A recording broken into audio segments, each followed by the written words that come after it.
Palmyra was an ancient oasis city in the Syrian desert. Palmyra was important because of its location in the middle of the desert, so it worked as a connecting point between east and west. Archaeologists have recorded more than 3,000 funerary portraits from Palmyra, made from the 1st to the 3rd centuries AD. In fact, we have more examples of portraiture in the Roman Empire from Palmyra than any other city except Rome itself.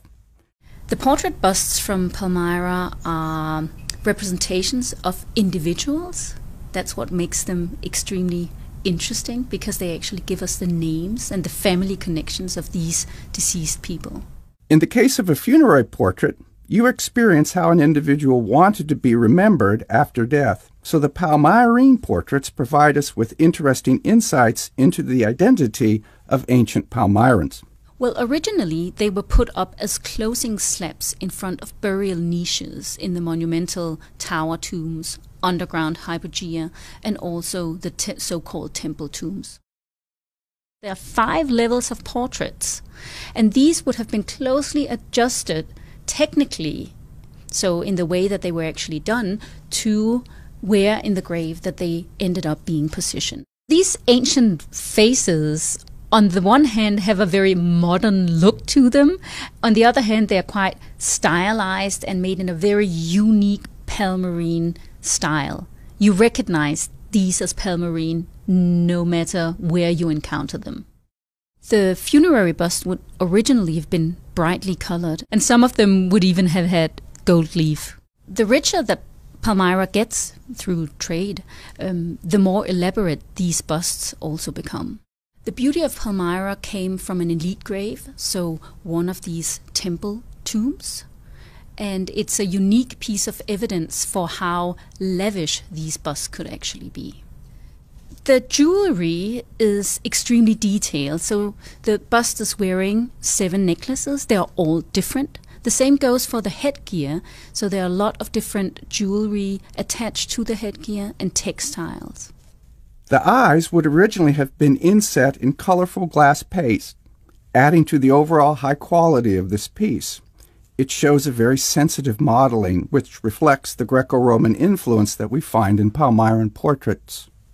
We do not know who she was or what her name was, because the inscriptions, which probably would have gone with this bust, are lost to us on this relief.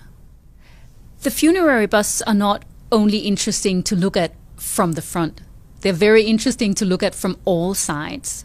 And you can actually see how it's slightly slanting forwards, which would indicate that it was not put on the lowest shelf in a grave, but actually a bit further up so that it could look down on its viewer. We are looking at a Marquis, a man from most likely the early 3rd century AD. He has a very nice hairdo, so-called snail curls, and nicely almond-shaped hair, a Roman-style beard, and he's wearing a himation, so a Greek-style cloak, which is also the cloak used most commonly in these funerary busts. Like many portraits from ancient Palmyra, this bust has an inscription that helps us put a name to a face, which is rare outside for portraits made elsewhere in the Roman Empire. We have over 1,000 of these inscriptions left on the funerary busts, and they are almost exclusively written in Palmyrene Aramaic. We've only identified 32 in Greek and 5 in Latin. In fact, the early interest in these busts was not so much as works of art, but because of the inscriptions in Aramaic, which to early collectors had a biblical association. Only a portion of these funerary busts are still in Palmyra. The vast majority of the tombs of ancient Palmyra were robbed over the centuries. Very often their contents, including the busts, found their way into collections in Europe, the Middle East, and North America. Most of them made their ways into European collections from the middle of the 18th century. This was the time of European missions going around in the region, and they all wanted their little share of Palmyrene cultural heritage to take home. And this was what you did at the time. There wasn't cultural heritage protection as we know it today. The early mapping of Palmyra from the 18th century does really reflect the site as it was at this point in time. So it's extremely valuable for us today as documentation for where were these monuments in fact located. And they also map monuments that we cannot see anymore. This scholarly approach to excavations was very different from today, where looters and forgers are after purely financial gain. The 19th century was when the large European collections were built up. So the one at the New Carlsberg Glyptotek, which is the largest outside of Syria, and the one at the Louvre and the Istanbul National Museum. Today, there are about 170 portraits from ancient Palmyra in the United States collections. We are talking all over the country, including in places where you would not expect to find them. Not just major museums, Museum of Fine Arts in Boston, the Metropolitan Museum of Art in New York, but also in places such as Laramie, Wyoming, and Pittsfield, Massachusetts. Even in small college museums, Mount Holyoke, Amherst, Middlebury, you'll very often find one or two of these busts.